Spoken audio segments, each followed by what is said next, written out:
eyes up, don't get all tied up. Hoping you wise up the multiple lies of the multifaceted, multi-complex system of living that people are living. Stuck in inertia, that's a diversion. Government worship, instead we are searching ancient mysteries, ancient history, sacred energy, and how to discern it. Human autonomy, truth of philosophy, UFOlogy, human psychopathy, super anomalies, human ecology, you got lobotomies up in your consciousness. All the thoughts that we've been dancing around. The system wants to blow your candle out, but we won't let it. We reject it with our pathetic lies, so we chant it down. Chant It Down podcast is your gateway to your unraveling of a complex system that is grabbing hold of the lives of you and everyone you know.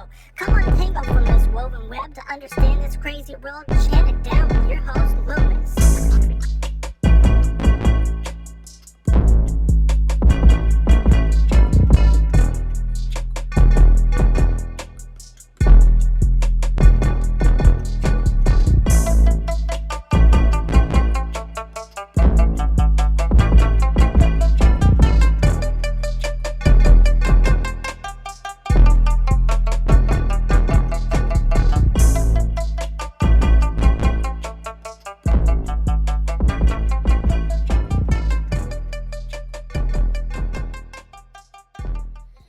Greetings. Welcome to a Wake the Dead, Chant It Down collaboration.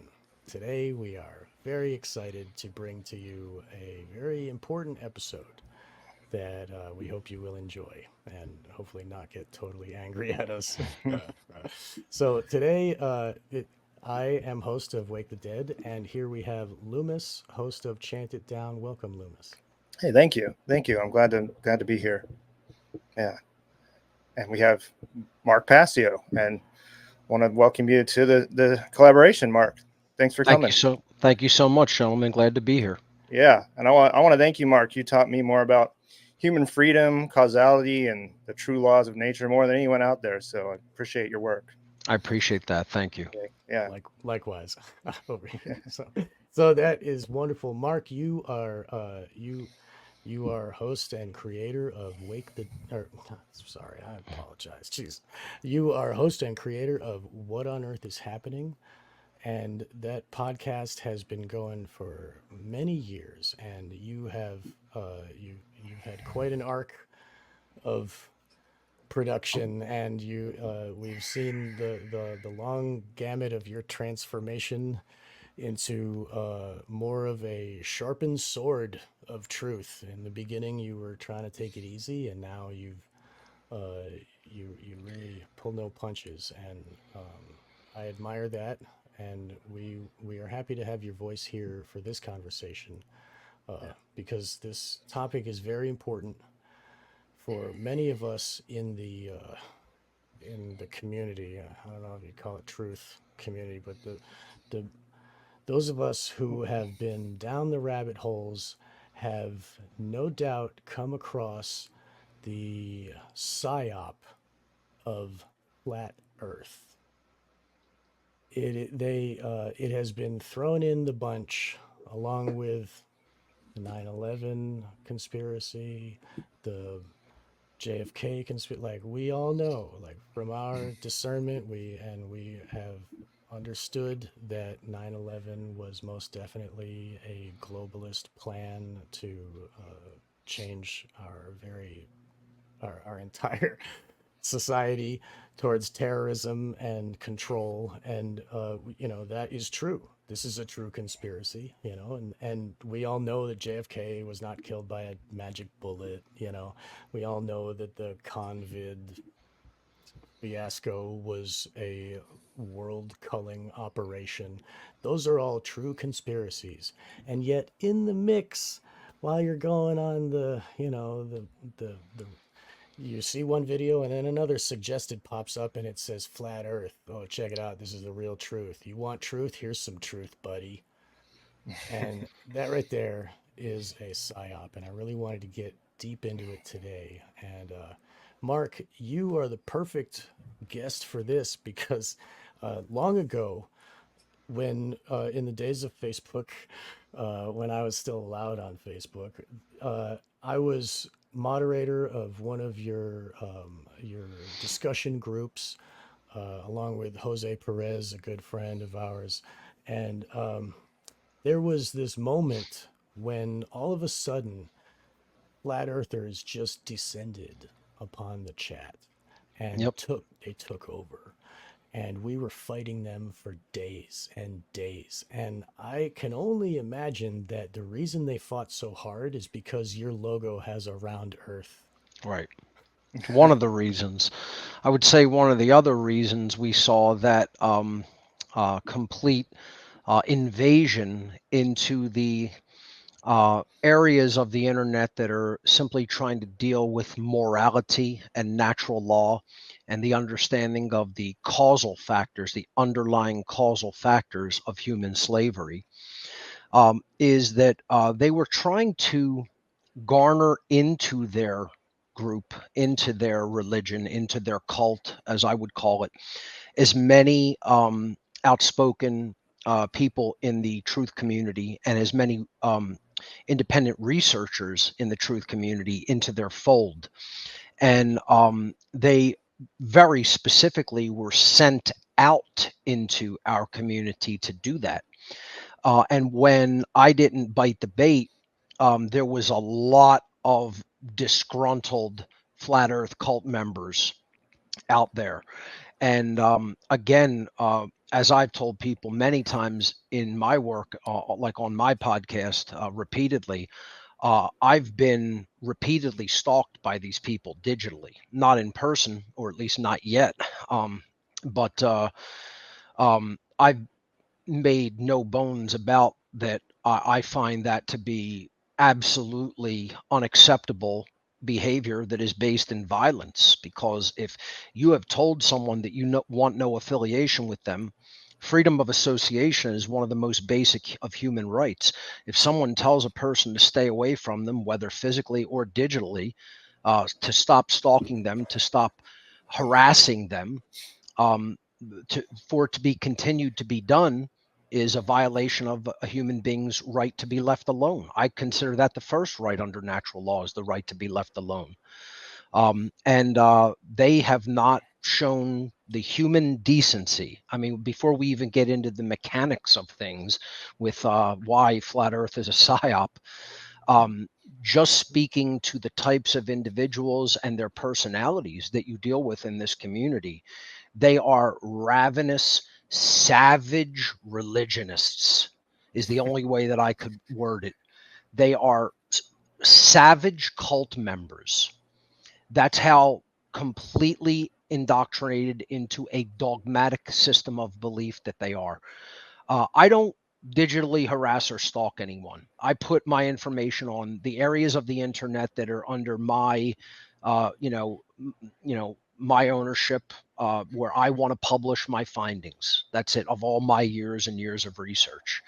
And they're free to do just that. I never go on to flat earth groups and say, I'm going to harass you about natural law and I'm going to force you into an understanding of objective morality. I put my information out onto my areas of the internet, and they're free to do the same with theirs. I don't begrudge anybody their beliefs. I don't believe in stalking. I don't believe in harassment. I don't believe in any form of violence, whether it's conducted in the physical world or whether somebody is harassed in the digital world, which is certainly a form of coercion. It's a form of trespass. It's parts of the violations of natural law against an individual and their rights. I do not engage in behaviors like that. These people do, unfortunately. They're actually very immoral people as a whole, sadly. And it's really kind of almost a contradiction, because when you speak to many of them, you get right down to why they believe what they believe, it's almost universally the exact same thing. I'm sorry that I appear to be having a flickering problem on my webcam. I could try, if it becomes too distracting, I could try to adjust it, but I think It's I'll just okay. let it ride for right Yeah, now. We It's have fine. your voice, and that's the main Sure. part. So that's okay. It's a contradiction in terms almost to understand that these people are very immoral in their behaviors, because one of the universal things that you'll find when you talk to flat earthers, if you do talk to them, is that almost universally the reason for their belief system in the flat earth model is because they believe in their mindset, in their worldview, that this model of our planet is going to prove the existence of a creator God, and it is going to wipe out atheism once and for all. Now, I'm no fan or friend of atheism. I'm not a fan of the mindset of atheism. I'm not a friend to the atheists who are out there. I've bitterly, philosophically attacked atheism as a untrue, false religion that holds people back in their understanding of natural law and therefore holds them in a state of slavery, which is the current human condition. I find atheism a low consciousness worldview. I find it something that is a religion in and of itself, and I've talked about this endlessly in my work. I won't really go into a repetition of that here, but I feel like they thought they had a friend in me, right? They had their sky high hopes up that, wow, Mark Passio, who's not an atheist, we can really bring him into the flat earth fold, and then he'll be, championing for us.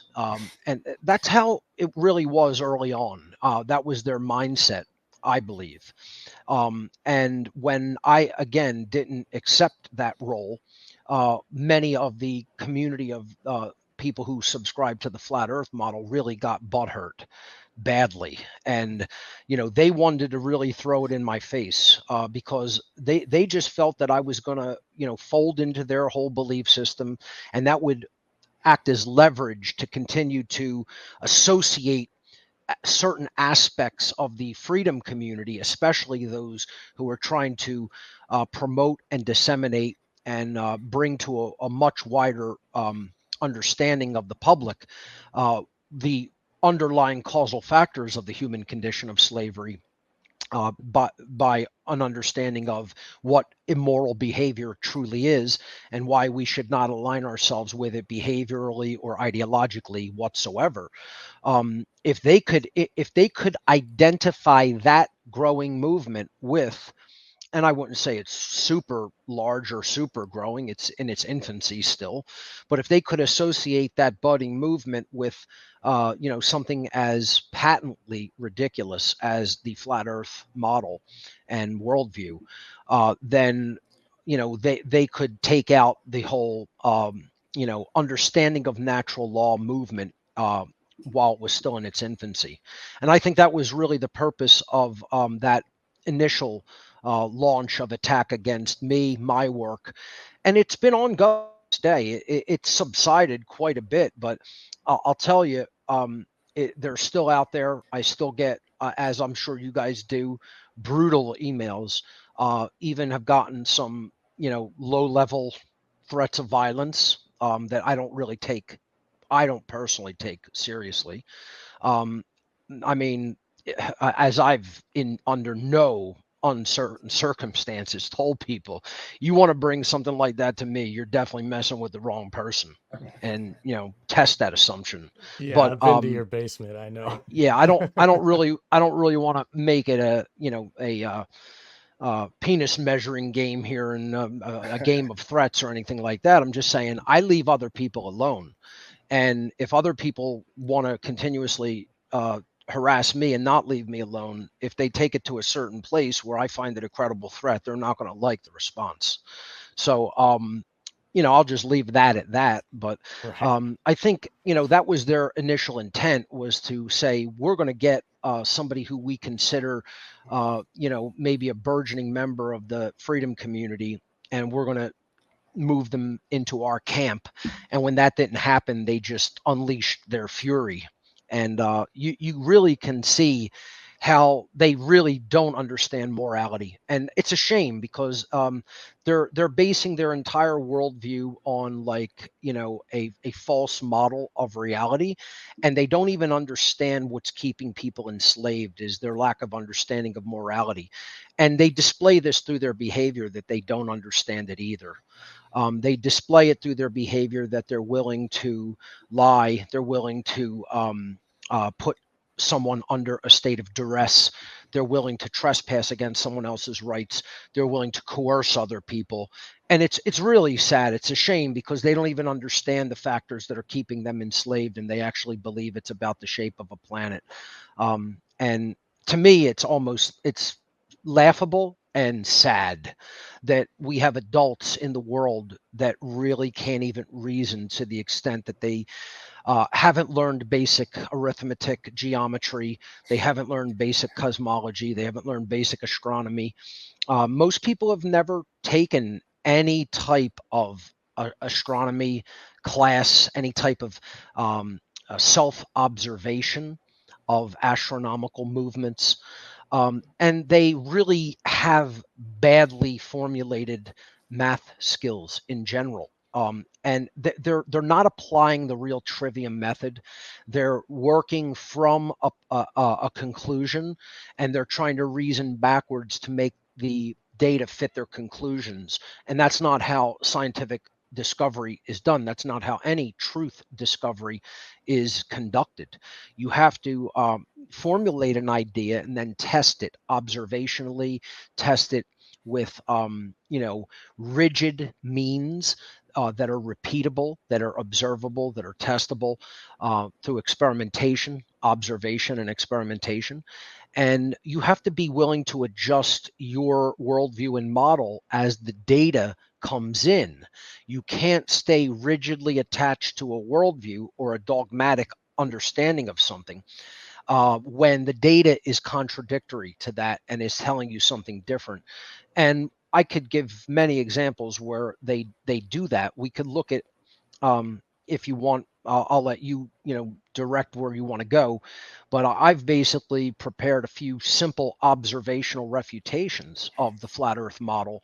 And if the people who may not even understand what the flat Earth model is, we could explain the general idea of what it is to them, and then I could show people a few basic observational refutations that you don't even need any kind of serious scientific equipment to do.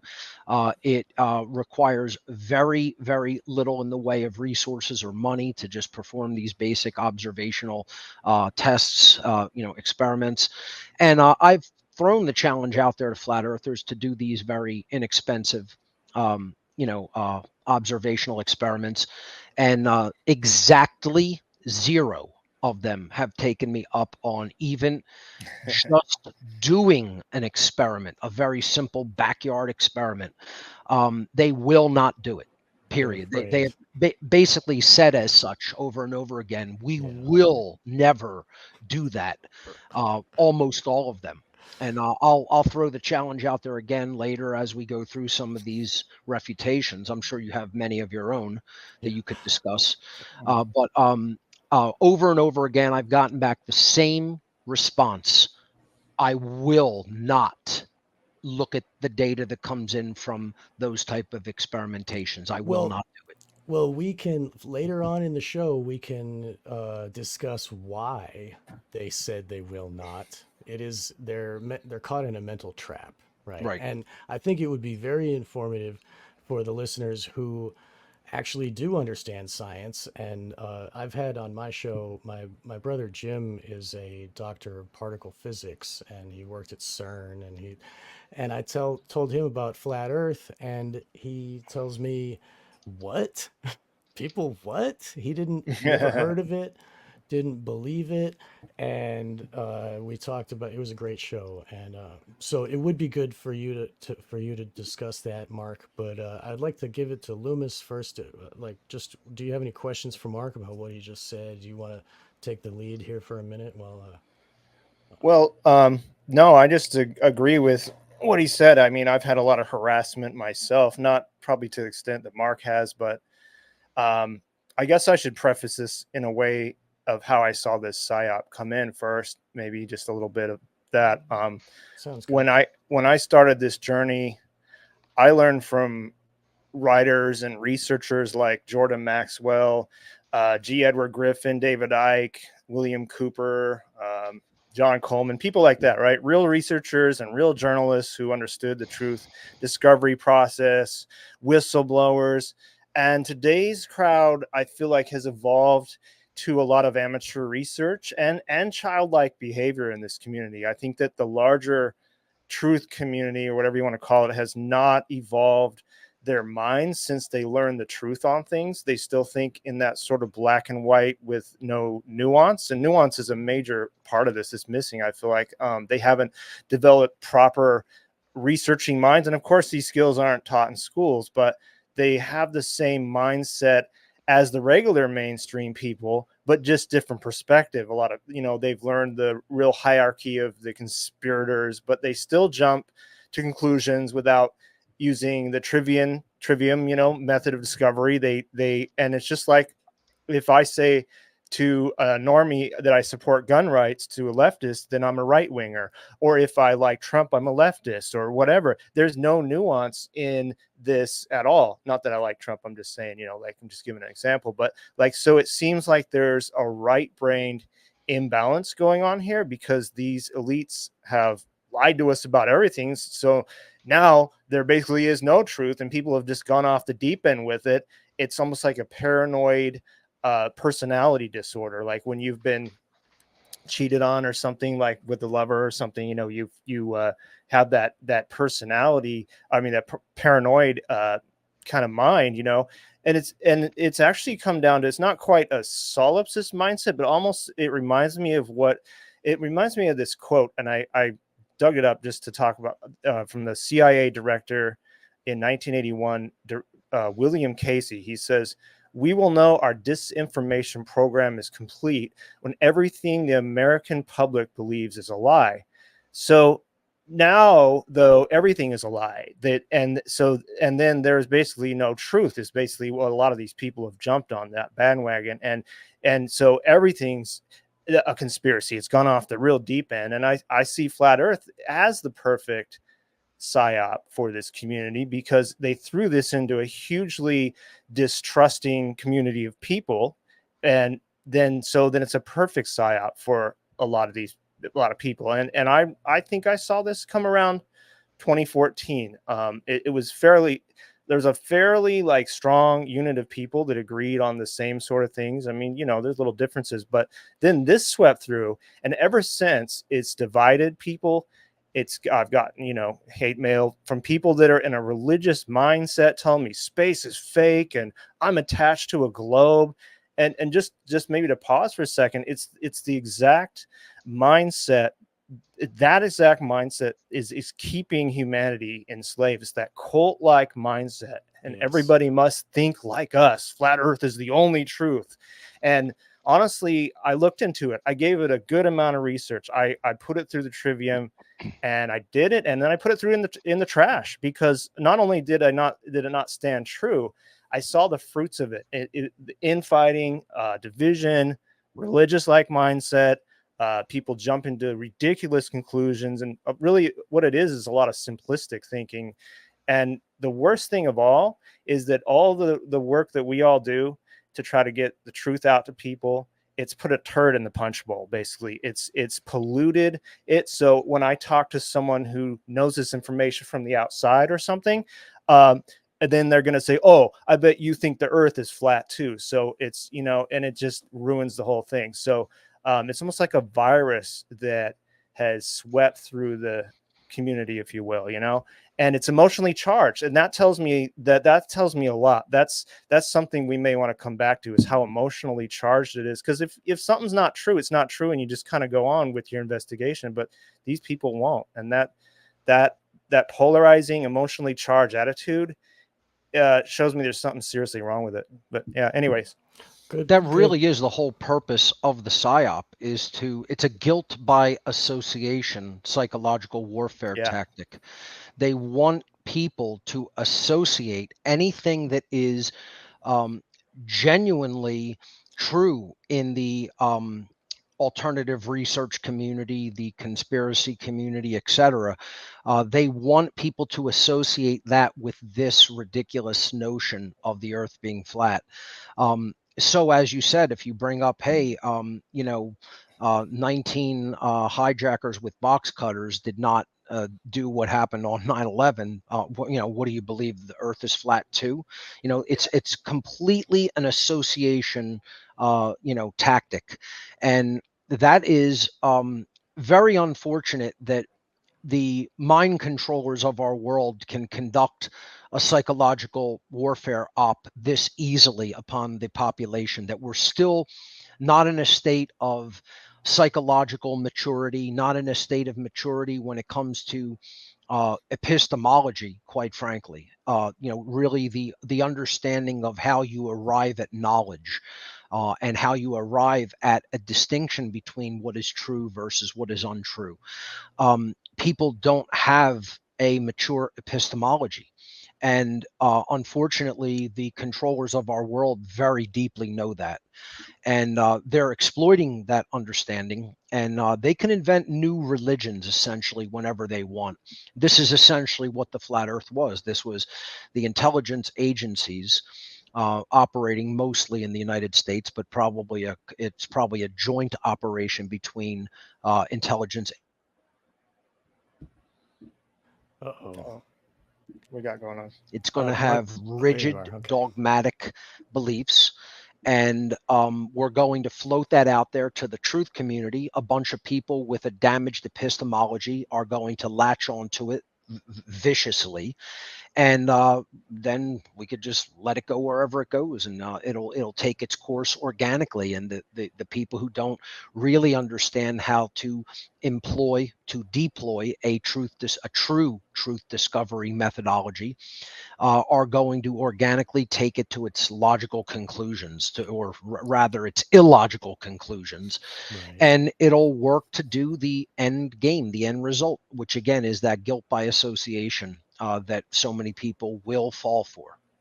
I wanted to mention that it works both ways, where the normies will say, "Oh, you believe flat Earth too," and the flat earthers go, "Oh, you believe globe Earth too?" Right. Like it makes it so they can't receive information from other people. Right. Like I heard a tinfoil hat Sam Tripoli last week. He was talking, and he was saying, any smart guy that starts talking about space, I immediately stop listening. He just said it straight up. I'm like, wow. Can you believe what people's worldview about the majesty of the universe has devolved into? I mean, imagine the absolute majesty of the creation of the creator. I And it's been diminished into, we live on a disc under a dome, like where we live in a snow globe, essentially. yeah, It's sad. I mean, it's really, really badly sad, quite frankly. I Yeah. like this. Just real quick, I wrote this one down because I wanted to make sure we got to it. The flat Earth debate always ends up boiling down to, if you deny flat Earth, like because the Bible says so, then you are an atheist asshole, like you were saying before, Mark. You're a heretic. Right. And you deny our spiritual connection to God, right? Somehow, if Earth is just one of a billion other planets, then we must believe humanity is useless and our lives are meaningless. Why would that? See, that's a completely erroneous assumption. That's a non sequitur. So they're just spouting logical fallacies and don't even understand why that's logically fallacious. Why would it imply that somehow our species, somehow our spirit, somehow our local area of the universe is somehow what? Diminished from the rest of the universe? It's not as good just because there's countless galaxies in existence? Like the creator of the universe would just say, because I've created all of this plethora of majesty, that somehow that diminishes all life forms everywhere. Right. I mean, well, if that's the case, then that means that every place that there is life, it's completely diminished and meaningless, and that's ridiculous. It's the exact opposite.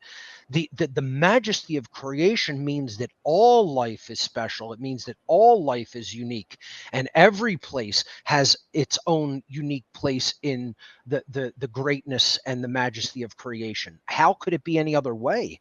I mean, and just imagine thinking like it's such thinking of a spiritually immature child. As you said, it's so unidimensional in its thinking process. The being that thinks like this, they can't even see that they're arguing against the creator of the universe. They're arguing against the power of that creation. And it's just absolutely amazing that we still have people thinking this childishly. And sadly, they're the people who can see other aspects of what's unfortunately has gone very, very wrong on this planet. They can see other aspects of the control system, and then they just go completely haywire with something like this that, just it leads to a complete state whereby the people who are genuine researchers trying to get the word out, it makes their job infinitely harder. And that's the whole purpose of it. This is what you have to understand, that the occultists who are really running the show here, they are master psychologists, and they really know what they're doing. They're very, very advanced in their understanding of how people's mindset works, their reaction, their worldview, their hopes, their fears, their motivations, and they know exactly what buttons to push. That's why they're beating us so badly, because we don't even understand our own psychology as a people, as a species. We don't even understand our ability to be manipulated. We don't even get that aspect of humanity.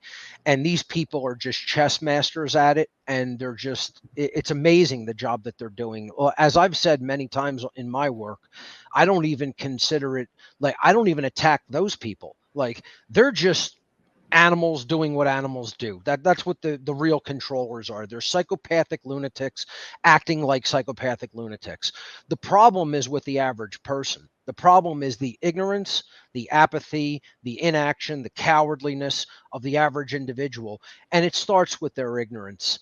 If you cannot grasp a basic understanding of some of the most simplistic concepts of reality, and you want to invent, ideas, you want to invent things that don't conform in any way to how the laws of nature really work, you're going to be able to be manipulated like taking candy from a baby. And that's what these controllers know. That's what the dark occultists know. And it really isn't even a challenge for them. Like, they probably have 5,000 other religions that they could trot out at any time, throw on the table, and a million people will pick it up and say, this is my new faith. And it's profoundly, profoundly sad that humanity hasn't advanced beyond that point at this late in the game. Yeah. Wow. Go ahead, Loomis. Sorry. No, I just see this childlike mentality, simplistic. And I will say, like, I think it's important to have wonder and look at the Earth's mysteries, and it's part of being human.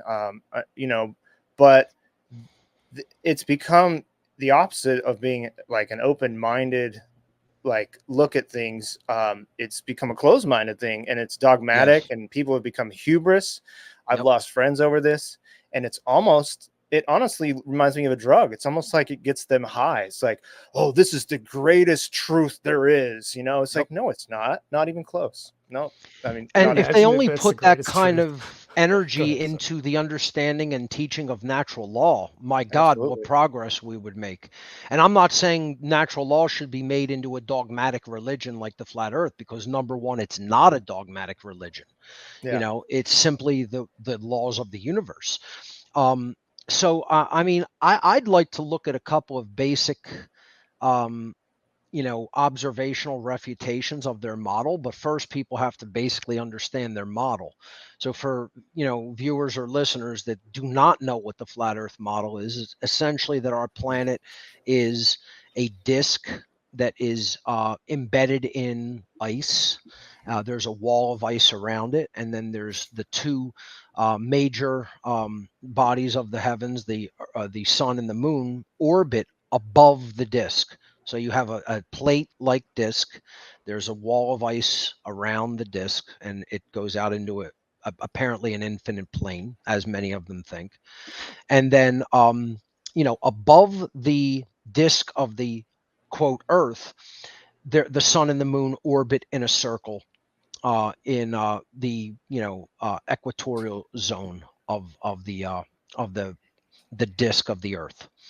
That's the essential flat Earth model. It varies in different aspects or sects of the flat Earth community, but that is the essential aspect of their model. The disk, the ice wall that surrounds it, and the sun and the moon circling above. And they'll say that, half of the Earth will be lit by the sun, the other half will be in darkness. Now, this surprisingly is one of the most basic, simplest observational refutations that one could offer. And this is the thing that will make a flat earther's mind melt down. If you want to see a flat earther completely just have a mind meltdown, all you have to do is ask one of them to explain the dynamics, the motion dynamics involved in a lunar eclipse. And 0 of them can do that without doing one thing, which we already talked about. When something doesn't fit your existing model, you must invent new data to support the model's vision. And when you realize that your model doesn't support reality is not supported by your model, then you're left with two things. You say that you are incorrect and you revise your model, and that's not allowed with the flat earth community. That's the ultimate sin. That's the one and only sin, is you may not acknowledge the flaw in your model. So that's thrown right out. That's what all religion does. All religion says my conclusions must be correct and nothing can refute that. See, that's the nature of religion, period. You know you're dealing with a religion when there's no possibility for any improvement in the observation of the model, any reform of the model, any refutation of the model is not permitted. That's what dogma is. Dogma is you're locked into a complete a worldview that may not be changed. So you know that you're dealing with religion right there. And just my definition of the difference between religion and occult, religion is something that by believing in its untrue aspects, you lock yourself away from moving further in consciousness.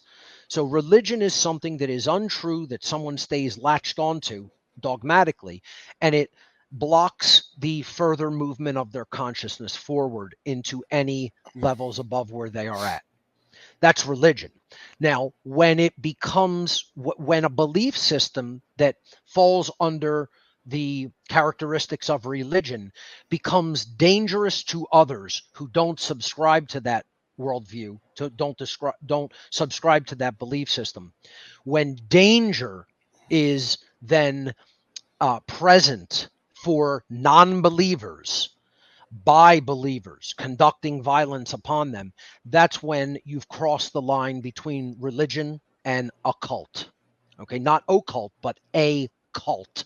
It has become a cult at that point. Okay, so I would say that flat earth does meet the requirements of what a cult is defined as, because they have stepped across the boundary line of it just being a dogmatic belief system, and it has become something that they are actually using this belief system as a mechanism and an excuse to actually step upon the rights of other people, and that is violent behavior. As soon as you are transgressing upon the rights of other beings, you are initiating violence, and you don't have the right to do that.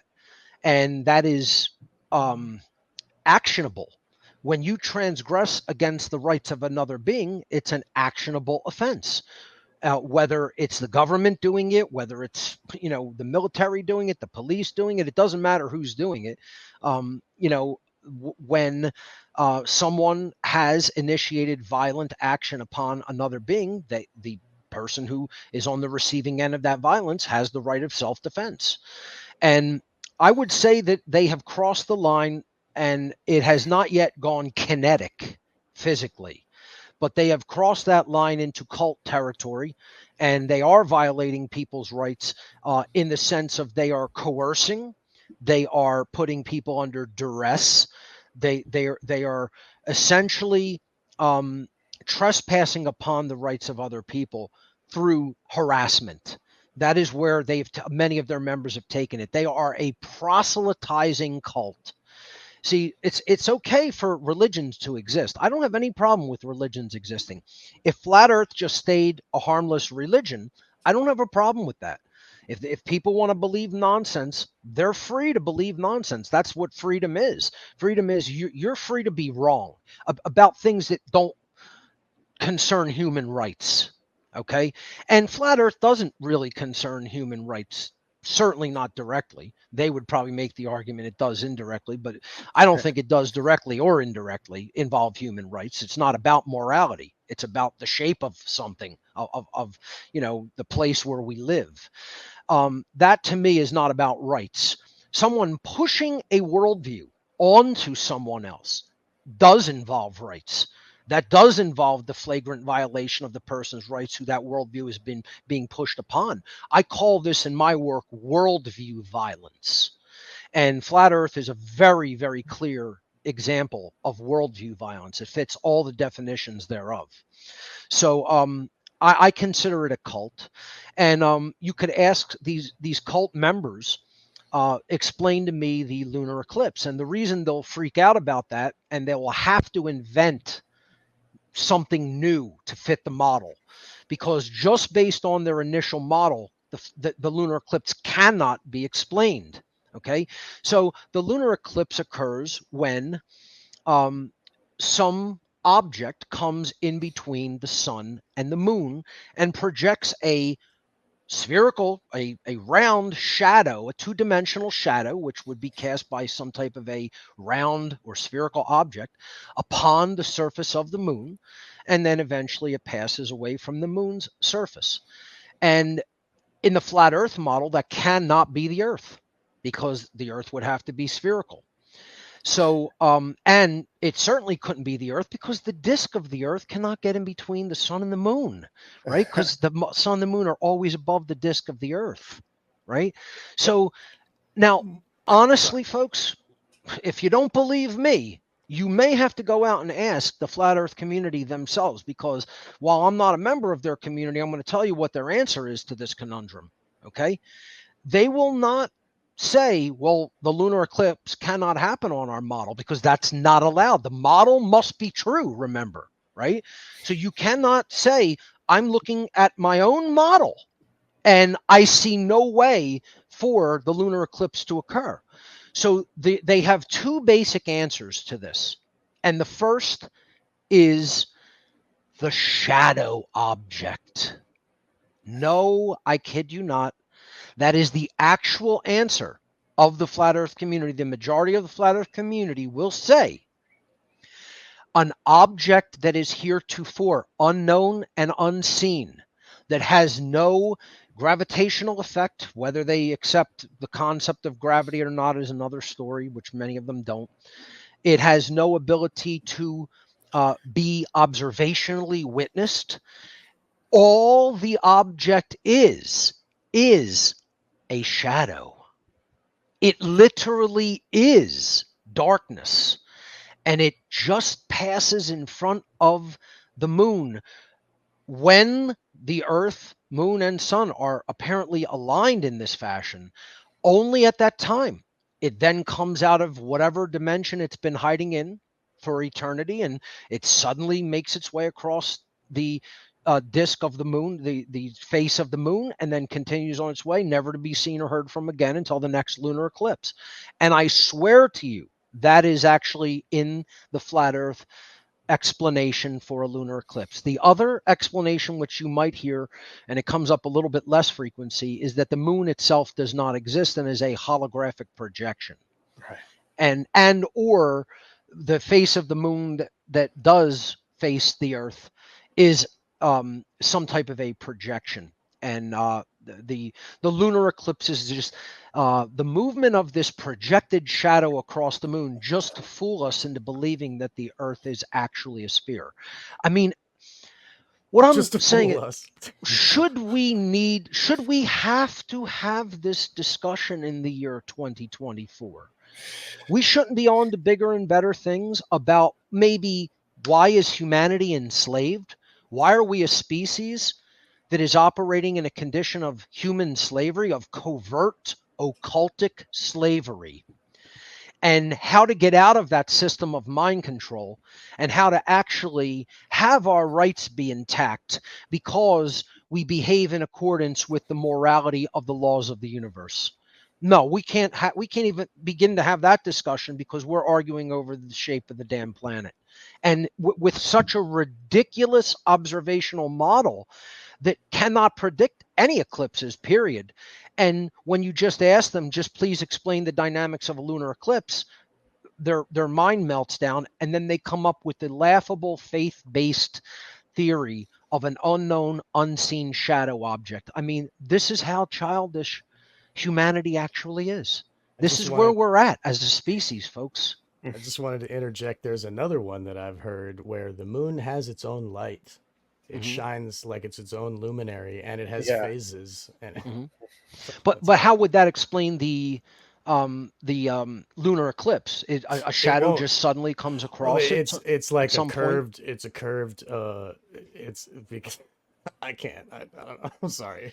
It's almost difficult to elaborate what they believe in many instances, especially when you ask them for, please explain like a complicated motion like an eclipse. That many of them will come up with very, very, very convoluted ideas that really make very little sense. Yeah. So that's one of the basic observational refutations is the lunar eclipse. And by the way, they're hung up on the idea that you can't see curvature of the Earth from the ground. You would have to get quite a distance above the planet to begin to see the curvature. All you really have to do is look at any software that shows you basic 3D modeling of the Earth and other planets. And just start on the ground and then have the software just take you up. And you'll see how far up above the Earth you would have to get to see the horizon begin to curve. This is one of their biggest arguments. And they really don't understand size. That part of their biggest problem is proportion and distance. Right. And they don't really understand how large the Earth is. They don't understand how topologically smooth the Earth is.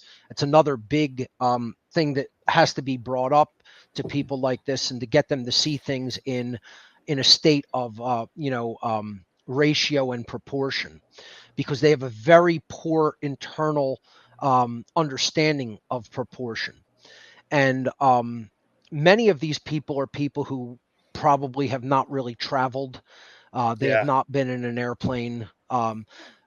I've talked to flat earthers where they say, I was in an airplane for the first time and I couldn't believe how far, even a small journey in an airplane, how large the Earth must be. It's colossal. The Earth is colossal compared to our size. And then when you look at how small the Earth is compared to other astronomical bodies, it's like you could put 1 million of our planet inside the circumference of the sun. I mean, it's just amazing. Volume wise, you could put 1 million Earths inside of our star. You could put billions of our star in the largest observable stars that we can see today. It's truly amazing, the scale of the universe. And again, it's sad, and it speaks to their disrespect for the Creator's majesty. These aren't people who are doing justice to God. They're not doing justice to God's the majesty of God's creation at all. They're diminishing it. They're mocking it. It's for people who claim to be a religious folk. They're not really respecting God very much at all, sadly, because if we really do understand the power and majesty of the Creator and its creation, maybe we would act a little bit differently too. Maybe we would get a little bit smarter, and we would become more moral creatures, and we would align our behaviors to the laws of the God of creation, because we witness its majesty in every time and place in our world. And that's just not the case with these people or many other people on this planet, for that matter, sadly. Wanted to say that there's kind of a hint of Gnostic hatred for God, Yes. because we're like, they believe we're trapped here Right. in the puddle, Right. trapped within a wall, Right. and it's almost like Yaldabaoth, or what, the Gnostic demiurge. The demiurge, yes. Yeah. Right. And that's a sad, I find that a very sad model of creation, that the creator is some evil deity. You could look outside at any given night in a nice clear area and just witness a sunset, and tell me that's evil. Go out in the forest and go check out some deer families, Right. and tell me that's an evil creation. Hold The your baby, demiurge you just look made in the all this face, stuff, like, and it's yeah. all evil, and it's all Yeah. there just to enslave us. No, creation isn't evil. Creation didn't make itself to enslave us. We did that. We enslaved ourselves through our ignorance, our apathy, our laziness, our cowardice. We did that. Let's take responsibility for that, and then let's learn and grow, and learn all the causal factors that led us into that condition, and then let's transcend them, and then actually become free, and then move on to bigger and better things. How about we start there, instead of thinking that some evil deity, trapped us under glass. They trapped us under the dome. And it's just like the whole Gnostic version of the cosmology really is an overly right-brained, religiosified cosmology that is, because they don't see a way out of the moral conundrum, because they don't really understand the relationship between morality and freedom, that as morality increases, freedom increases, and as morality declines, freedom declines. They don't understand the one-to-one proportionality of morality and freedom, and have never made that causal connection, because they don't really have a truly activated logic circuits going on in their mind. Because they don't see that connection, they think there is no way out of the condition of human slavery, if they even have recognized that we are an enslaved species, and that's the human condition. And they'll go automatically to the worst possible worldview, which is that it's made to be this way. That's an insult to the Creator. That's an insult to God, because what God gave us is the greatest gift of all of creation: free will to make our own behavioral choices, but not chaos. Law, unbreakable, unwavering, perfect law, perfect order. To say, if you choose these things that are immoral, this will be your result, and it will be chaotic, disorderly, and you'll be enslaved. And if you choose behaviors that are in alignment with the greatness of natural law, then you'll have order, you'll have peace, you'll have harmony, you'll have prosperity, and you'll have freedom. This is the genius of all of creation. It's not created to torment us with its unknowability. It is created for us to discover how it works, so that we can then choose of our own free will to align our behavior to our best possible evolutionary outcome. That's perfect love. That is perfect love of the Creator. And people can't see it. As I've said in a numerous amount of times in my work, there is nothing wrong with creation. There is nothing wrong with the laws of the universe. They are operating perfectly. It's us who are effed up. We're badly effed up. And our worldview is badly screwed up. And that's why we're not getting the results that we say we want to receive. We're getting the exact opposite, because our mind, our emotions, and our behaviors are totally incongruent, and we are not bringing all of the aspects of our consciousness into unity consciousness, such that as we think, so we feel, and so we behave, and that's all aligned with the objective moral laws of the universe. We're nowhere near that state of consciousness, sadly. So let's look at another observational proof of flat Earth, which can be conducted for about $20. This is an experiment that anyone can conduct for themselves for probably just shy of $20 if you just, surf around a little bit, shop around a little bit on Amazon or eBay or wherever else you want to take a look at these objects. Two simple pieces of scientific equipment. A set of solar observation glasses, or what they call eclipse glasses. You don't even need to use them if you do this with the moon. Okay, you could do it with the moon if you have a nice clear view of the sky, and you could save yourself $10 and do the experiment for $10 instead of 20. It will work with the sun or the moon. You could buy observational solar glasses, or eclipse glasses as they're called, $10 on Amazon for a halfway decent pair. You can get a digital caliper for about $10. Okay.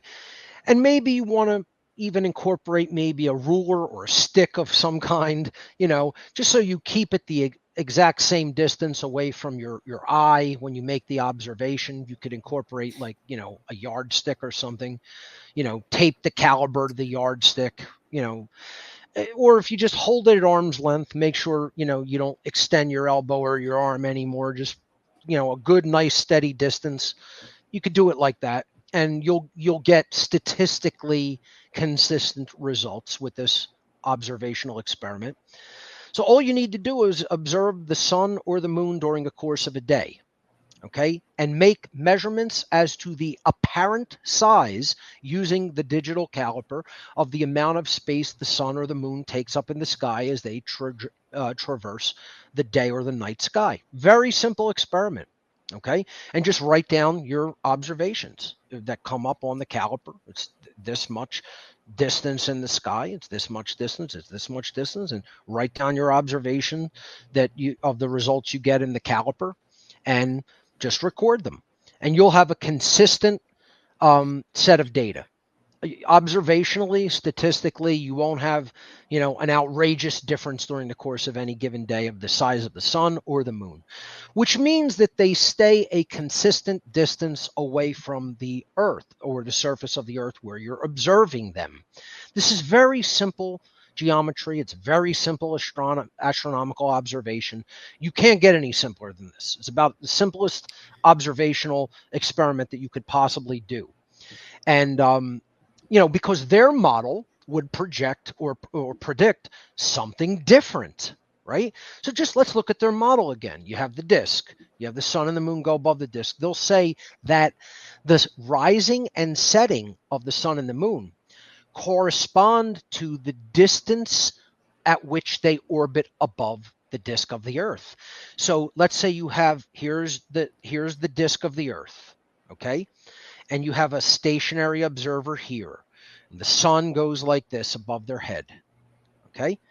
So as the sun comes closer, they're saying it's rising. Then when it's above their head, that's noon. And then when it goes this way, it's setting. Then you can't see it anymore because it's too far toward the other side of the disk. So they'll say that it has passed the converging lines of perspective, and therefore it has quote unquote set. Now, you don't even need to do this experiment to prove that this cannot be true, because anything that is moving closer to you visually, as my hand is right now, here it's smaller, here it's larger, here it's smaller, here it's larger. Any object in the universe, distance-wise, will appear, if you're bringing it way further away from you and then way closer to the observer, it's going to change in apparent size with respect to the observer's viewpoint. This is a kindergarten child could tell you this. Okay, a nursery school student could tell you this. It's crazy because how can the light from the sun just stop Like we know the property of light, it keeps going. It doesn't Right, stop right. at a certain distance and then like, oh, beyond that it's nighttime. Like Right. it's crazy, dude. Even just looking at how light works on their model, that's Right. true. It's So if you just look at the apparent size, you will see it stays consistent during the day, or if you're doing this with the moon, it stays consistent at night. It does not get apparently closer to you. So, you look at their model, right? Let's take a disc, right? Okay, here's a disc, an old optical disc, right? Okay, here on their model, the disc does this. Okay, so when it's here, it's on the other side of the planet, right? And this is smaller. It takes up this much space from here to here on your screen. When it's then rising, as they say, and then coming to noon, look at how much space it takes up on your screen. Then it goes back this way, and it only takes up this much space. It's got to change drastically in apparent size during the course of any given day. It must. So if you just start with a flat earther saying, just let me understand, is this your model? This is the disk of the earth. This is the sun. Would the sun do this during the course of a day? And they'll say yes.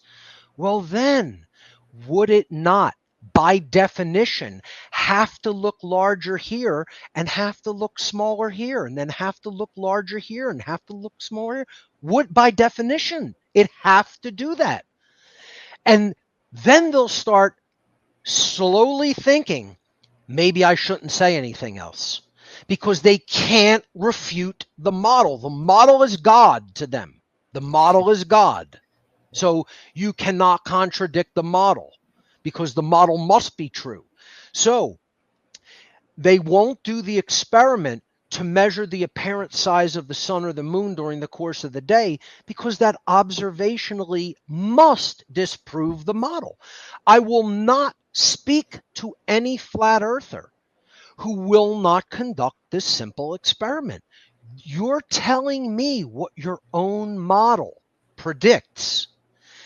Observe and test whether that holds up to the scrutiny of data and do the experiment. 0. I have challenged tens of thousands of flat earthers. Just do this simple experiment. If you don't want to take the chance of damaging your eyes with solar observation glasses, having to even point your eyes at the sun, do it with the moon at night on a cloudless evening. As a matter of fact, you will actually witness the exact inverse of their model, because when any body, any astronomical body is low on the horizon before it goes higher above the observed horizon, it will look larger, not smaller as their model would predict, because if you simply look at how the atmosphere is above the surface of the earth, and you just draw a line, just do this with 2 concentric circles. Make 2 concentric circles, one this big and one this big. Concentric circles, meaning their centers are the same. Okay. And you look at the outer circle as the atmosphere of the earth, and you look at the inner circle as the earth itself.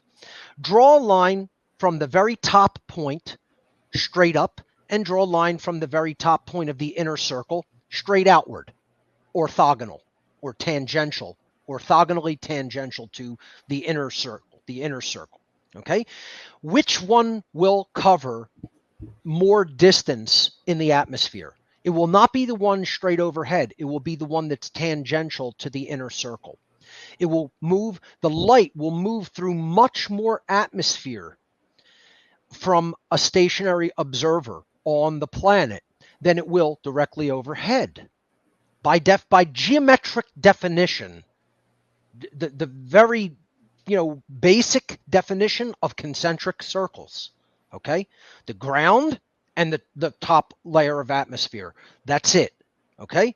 And you will see that's the reason that astronomical bodies, when we see them on the horizon, the light is coming through more atmosphere than it is when it's overhead. So it looks slightly observationally larger, especially under certain atmospheric conditions.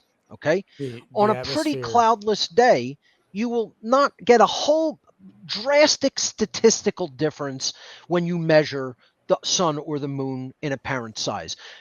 Under certain atmospheric conditions, you will get a slightly statistical variation in size, but it will be larger, not ever smaller.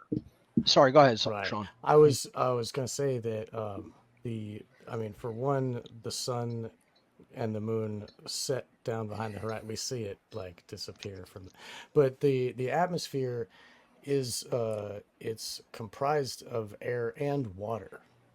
Like there's water course. droplets, and Yeah. those act as a lens. That's right. So that's why you get the red shift on Yes. the moon when you have the lunar, because the red bends at a different angle than the blue and the Correct. green. Yeah. You'll get a slight amount of refraction, which could very slightly statistically vary your data when the object is very low on the horizon. Quickly upon ascending above the horizon, you won't get any statistical variation. It will stay the same apparent size the entire day. You can conduct this experiment for $10 if you want to do it with the moon, or $20 if you want to do it with the sun. You could do it in your own backyard on a relatively cloudless day. Okay? And 0 flat earthers have ever taken me up on this challenge. And I would project and predict 0 ever will. Well, maybe they will hear this episode and they'll test they'll challenge their own beliefs. Maybe they can crawl out of this. Do you really believe that, though?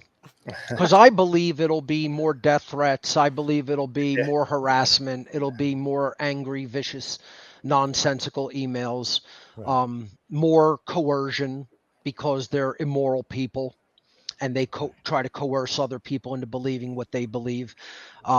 I believe it'll be more trespass against other individuals' rights, more trying to force an association with someone. See, this is the big one that bothers me.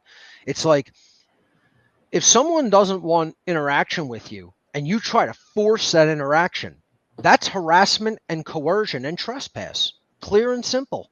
And they don't even understand that that's morally wrong. Stop pushing your beliefs on other people. It makes you look like crazy, kooky cultists. And I'm perfectly content to letting you have your beliefs. Believe whatever you want. Especially this belief isn't dangerous to freedom. The belief in the earth being a disk is not dangerous to freedom unless there's an association with the freedom community. That's what they're trying to push so hard. See, that's their game, folks. Their game is not even to get people to believe the earth is flat. Their game is, we need to associate this bullshit with the freedom community, because then everybody else will hear the words freedom and associate it with flat earth, with nonsense. That's the real psyop that is afoot here. Like Dave Weiss going to Anarchapulco with all those flat earth people. It really, after that Anarchy documentary about Anarchapulco, and then now this, which was a total hit piece, trying to make the whole community look like they were, drug deal, associated with drug dealers and the cartels, and were just totally selfish narcissists. And that was just, I'm not going to say that doesn't exist, the anarchist community. Sure it does. But it's a tiny, tiny little fraction. I mean, you looked at the whole community of people that were there at Anarchapulco. That was just a great conscious community in general, that are discussing elevated ideas and discussing morality in many cases. Some of them are there all about the crypto and the money and stuff like that. Some of them, are there for hedonistic purposes, but that's a small portion of that community. And this hit piece, as you're referring to, made it look like it was all of them. That's what they want to do with this.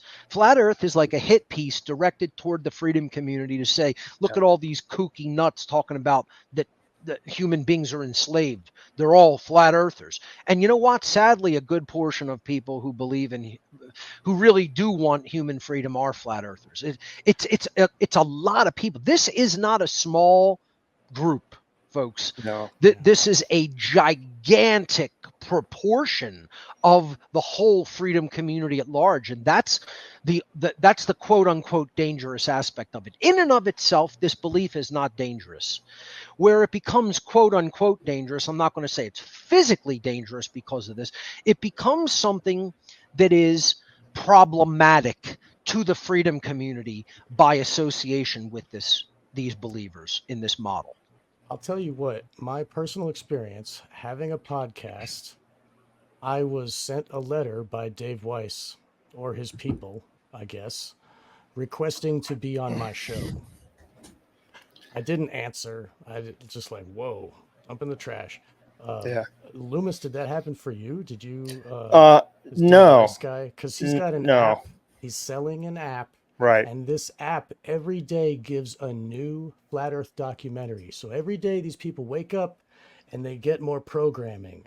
And then they're isolated in their little box, and they, their wife leaves them and their kids hate them, and they just watch these I mean, how is that? Imagine how effective Yeah. the intelligence agency community has been in taking these people off of the true nature of the problem on this planet and getting them nowhere near an understanding of natural law. Zero. None. Not even close to an understanding of it.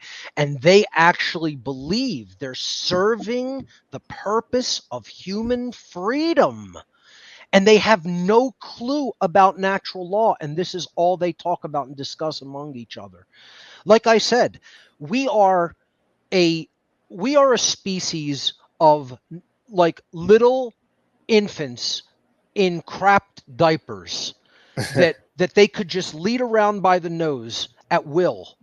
And they know that that's where they have us. The community of occultists that are really running the show, the master psychologists behind every world religion, behind every government, behind every banking institution, behind all the corporations, the whole corporate world. These people are just absolute psychological masters, and they just have people. They got them in a mental noose, and they're just swinging them around by it. I mean, it's unbelievable. I would not have thought it possible when I was even first waking up back in the early 2000s, late 90s into the early 2000s, but certainly awake by the early 2000s. I never would have dreamed it would have come to this. Even what the Satanists told me when I was involved with them, they said, wait till you see the religious dogma we're going to invent. But it was all about the New Age community that they discussed that. They didn't talk about inventing things about something like this. I never would have dreamed it even possible. And they invented an entire new religion. I'll tell you, and quickly too. They did it quickly.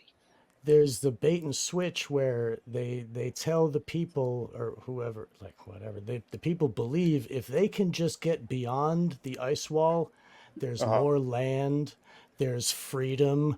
Maybe we won't have to pay taxes. I actually heard that. I was like, what? And so why can't we stay here? These people would believe the answer would be run away and let all the other slaves just live in that pond over there. We'll get to another pond. Yeah. Imagine that mentality. That you're only concerned about you. You don't care because the non-believers are over there. As long as we can get all of our believers somewhere else, we'll live free and let them be enslaved forever. Yeah. And I think it was David Weiss. You mentioned him. He was on Alex Jones, and he said, Alex, the reason for this is they're trying to hide God. Right. That's what they said. And yes, I saw that. Yeah, it's like they have a fear of the expanse of the universe, that this could be an endless universe. And I can just say, like, we talk a little bit about travel. The Earth has shown me it's round. I have family all over, and I do like to explore Earth. I don't like flying, but anyway. But I don't think these people leave their mom's basements. That's what it is. I flew from LA to Dubai and went over the North Pole. And why? Because these are closer routes. It saves like 2 hours, and it's because of the curve of the earth. Same with if you go to New York to Hong Kong. And then I did another trip. This is the biggest trip I ever did. I live in Hawaii. I went from here to Australia, and then I went from Australia to Europe. If I would have gone to Europe to, let's say, New York, and then flown back to Hawaii, I would have circled the earth. So where's this ice wall? You know, it's like, and also just to refute two other things too, like the Panama Canal and what's that one? The Suez Canal were created so you can sail around the earth, but these people won't take any of these challenges. They're much more expensive than what you propose, Mark, but like still, like these people won't do it, you know? And I've even had a flat earther write me that there's no such thing as a flight from New Zealand to Chile. Well, I've done that. And you know what? I didn't go on that flight. It's just, it's crazy. It's very similar to when people will tell me the occult doesn't exist, and I spent a good portion of my life inside of it. You know, it's like, you're going to tell me my experiences didn't happen. You know, it's truly amazing, the hubris of some people to tell people that they weren't on airplanes making the flights that they were on. You know, it can't be true because it's against the model that is my God in my brain. Then absolutely, we have to invent new data, or we have to refuse to look at existing data. Another couple of quick ones. You could look at the rising and setting of the sun on the equinoxes. This is a very good observational refutation. And again, I'm only going to stick with observational refutations. I'm not going to do anything more complicated than that, right? So it doesn't involve going anywhere. It doesn't involve buying expensive equipment. I've suggested one observation that has two extremely inexpensive pieces of equipment. Again, $10 a piece. But in general, these require no equipment and just simple observation and recording of your results. So this refutation is the observation of the rising and setting of the sun during the spring equinox or the autumnal equinox. And if the flat earth model were correct, the angle of the sun's path at sunrise, the sun's rising path at sunrise and setting path at sunset, would be different all over the earth during the spring equinox and the autumnal equinox, the autumn equinox. Yet, observationally, if we just simply look at the angle that the sun rises and sets at the equinoxes, it is a orthogonal angle to the horizon. It is a 90-degree angle at just about every place on the planet on those 2 days. Very simple visual observational refutation of a flat earth model, which on their model could not occur. And yet we could just check that just about everywhere. You're going to see a slight statistical variation at the extreme poles. At the very north poles, probably above 90 to 95 degrees north and 90 to 95 degrees south, you'll see some angular variation, but not even drastic, but there will be some. But just about everywhere else on the planet, it rises and sets at an orthogonal angle on the equinoxes. So that's observational refutation number 3. I'll offer one more, but if you want to chime in with whatever else, go right ahead. Well, real quick, the stars would all be the same if we're all on a flat disk. We'd all have the same perspective of the stars, and people in the southern half of the planet see different stars than people in the north. So obviously, there's another observational easy one. Without a doubt. And that could involve having to travel, or at least, rely on the observation of someone who you know is in the southern hemisphere. But if you wanted to actually witness that yourself, yes, you would have to travel to the southern hemisphere. So that's another good one that could be included in these simple visual refutations. Observational refutations is what I'm going to stick with. So that could be number 4. Number 5. This is a really simple one, but it would also involve either going to the southern hemisphere or having someone that you know who lives in the southern hemisphere point a video camera and record their results. And this would be just looking at shadows on the ground in the southern hemisphere. If the flat Earth model were correct, there could never be northward pointing shadows in the low southern hemisphere. Couldn't happen, because if, again, you look at their model, here's the disk of the Earth, above you have the sun, but the sun would be going around at a place in the disk that would not ever take it beyond a certain place of the far aspects of the disk toward the quote ice wall, which would be the low southern hemisphere. So let's say you went into if you were an observer in southern Argentina or southern Chile, or let's say southern Australia, etc., and you the sun would never go past that toward the ice wall. It would always be closer to the center of the disk at all times of the year. So you could never get a northward pointing shadow in the southern hemisphere, because that would mean that the sun would have to go further south than a stationary observer in the low southern hemisphere. So this is easily disproven, because during the summer in the southern hemisphere, when the sun is angularly, if here's the sun and this is the Earth, the angular aspect of the Earth's axial tilt, 23.5 degrees, with the southern hemisphere pointing toward the sun. When that happens, you can get northward pointing shadows. So you just have to go into the southern hemisphere during summer for the southern hemisphere, and you can have a simple visual refutation, because you will get northern pointing shadows during an average day, where that could not happen during according to the flat Earth model. It's visually impossible. It could not occur in their model, yet we can visually, observationally witness it during a southern summer in the southern hemisphere. Very easy to refute. And if you don't want to travel there, get someone that you trust who does live there, put a stick in the ground during the summer in the southern hemisphere, and put a video camera on it. And you'll realize that the shadow cannot be doing that if the flat Earth model were correct. I know we have some listeners in Australia and in the southern hemisphere of the planet, the hemisphere of the planet. Yeah. And I living in challenge the all of you- atmosphere, sphere. Right. Yeah. All right. There's no other word for that one. They can't call it the half disc, the lower part of the plate. Right. You know, the atmosphere, you're stuck with that one, guys. Try to get around that. Yeah. So, Another one. The breathable zone. Right. Another one they could do is how hurricanes spin. So hurricanes spin counterclockwise in the northern hemisphere, Right. and clockwise in the southern hemisphere.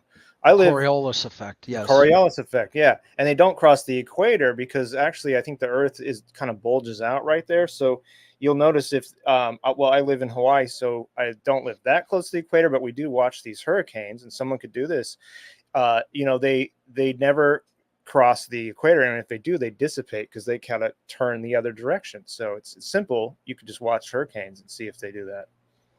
Yeah, Absolutely. There's Very so good many point. other visual refutations that are very easy to conduct. And the main thing this all goes back to is the one problem with all of humanity, and that is religious belief systems. Truth doesn't conform to a religious belief system. The laws of creation don't conform to religious belief systems. The human mind has to conform to the actual way that reality works and the actual laws of nature. We have to stop trying to make the truth. We have to stop trying to make our religion into the truth. We have to start making the truth our religion. The one thing that we truly follow needs to be what is good and true. And we're not doing that as a species. We're inventing and creating dogma. We're inventing data that doesn't exist. We're using the imagination in all of the wrong inappropriate ways. And what we're really not doing is we're not just observing the big laws of creation. We're not observing the behavioral laws of creation, the laws that most affect what will happen to a human being during the course of their lifetime and into the future. We're not looking at those things. And if the flat earthers would understand the importance of the laws of the creator and stop worrying about the shape of a planet in their distorted worldview, they would go much further in their understanding of what got us to this condition of slavery. Okay. And what I want to say, I don't believe in their worldview. I don't believe in their conclusions. I don't really have a lot of respect for them as people because, quite frankly, I very much consider them ignoramuses. They're people who don't understand how to do basic arithmetic, basic geometry, higher forms of math. Forget about it, and their cosmology is that of far lower consciousness than a nursery school child.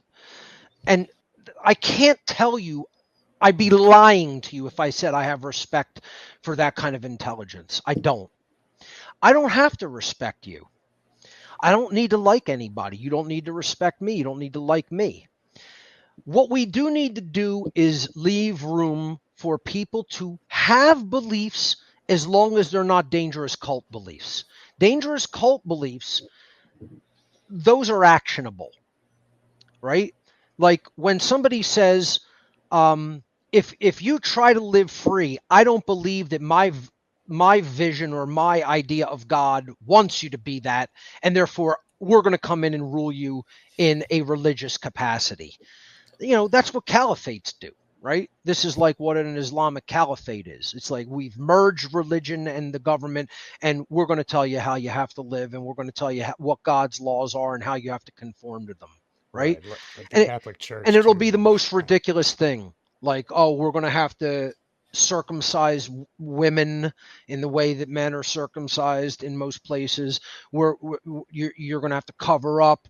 No music like this is allowed. Homosexuality is punishable by death, etc., so forth. When the real laws of creation are: don't murder, assault, rape, steal, trespass, coerce, or deceive.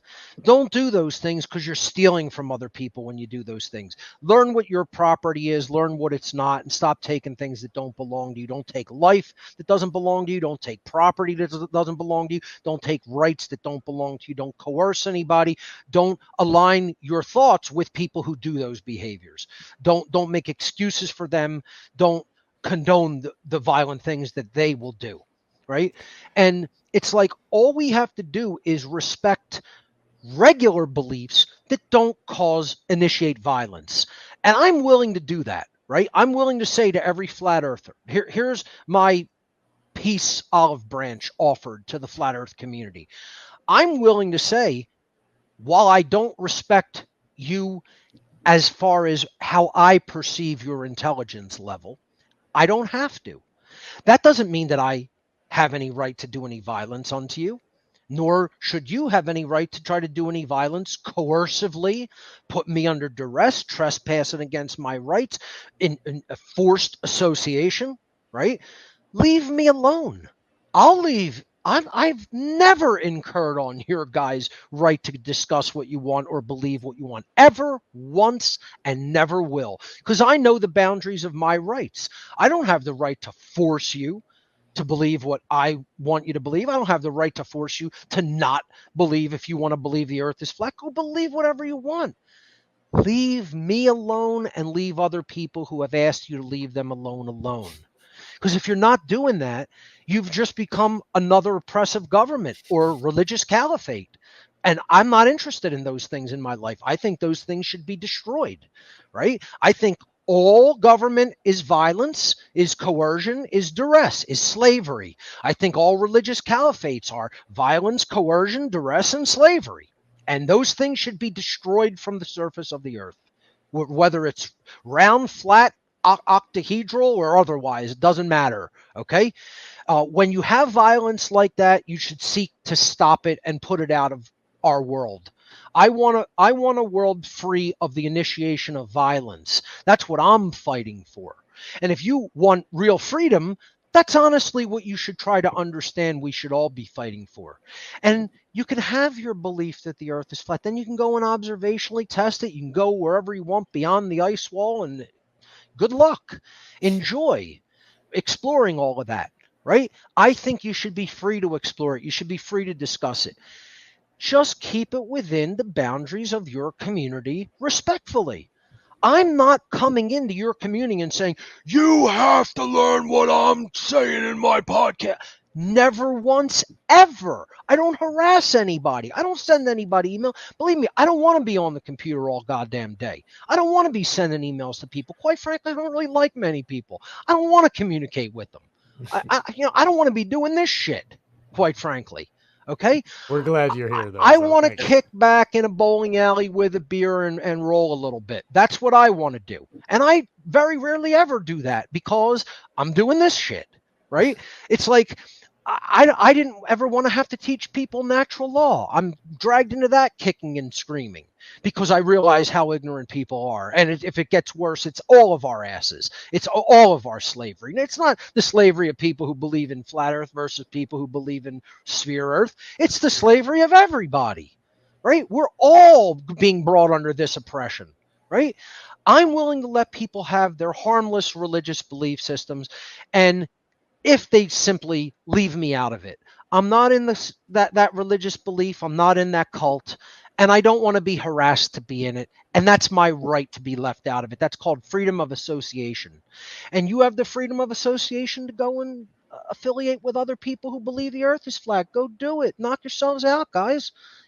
Stop trying to force your religion onto me. That's the same as what government does. That's the same as what religious caliphates do. And that makes you an immoral and violent person. Just don't do those things. That's all. There's my olive branch to the flat earth community for what it's worth. That's great.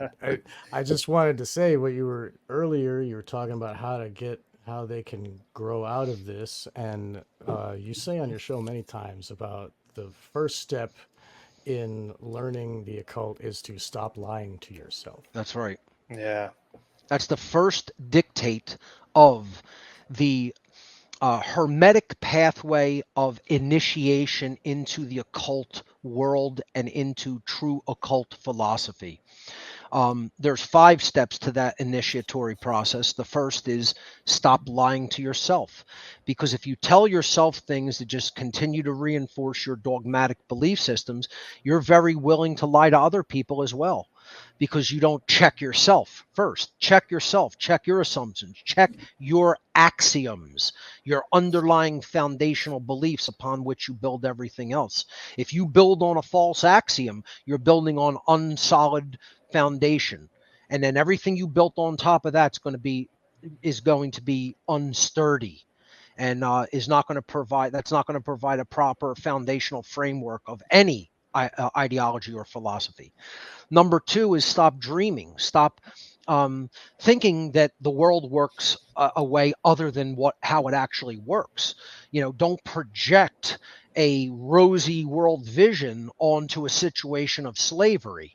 Try to really understand the laws of creation, both physical and spiritual, both seen and unseen, both those which affect matter and those which affect the consequences of our behaviors, of our chosen behaviors, based on our free will choices. That's the second part. The third part is stop lying, stop dreaming, learn how to think. Really engage the trivium process. Yeah. This is how you really grow in your understanding of how reality works. You learn the truth discovery methodology, or the true scientific methodology. And that comes from trying to form some type of hypothesis about how a model of reality works, and then testing it. You test that with observation, with measurement, with experimentation. There's And no then contradictions in nature.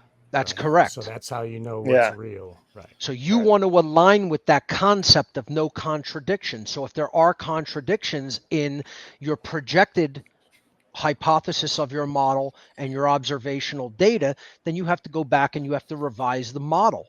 This is what I'm just simply explaining with these observational refutations is go and look at the data and revise the model. And the easiest one is just look at the sun and the moon traverse the sky. They don't start way far away and then get way close to you and then do the same thing. They're basically the same size in the sky during the course of a day, which means that the distance stays constant. And that's a proof of that we're rotating. We're our frame of reference is just staying basically the same distance away, and that's why it doesn't grow or shrink at all. Okay, so that will help you revise the model. And so the whole trivium process is gather your data, test your data, or go through all of the observational experimentation that you need to so that you weed out all inconsistencies. Because as you said, nature is consistent with itself. When there's an inconsistency, that means it doesn't meet the criteria for the truth discovery methodology and it has to be removed from the model. And then finally, you're going to publish your results. You have to share your data with other people, and that's making media, publishing in books, publishing in, podcasts, etc. Just speak what you have learned. And this is grammar, logic, and rhetoric. Grammar are putting all the pieces, the informational pieces together. Logic is doing the informational transforms upon the data to weed out logical inconsistencies.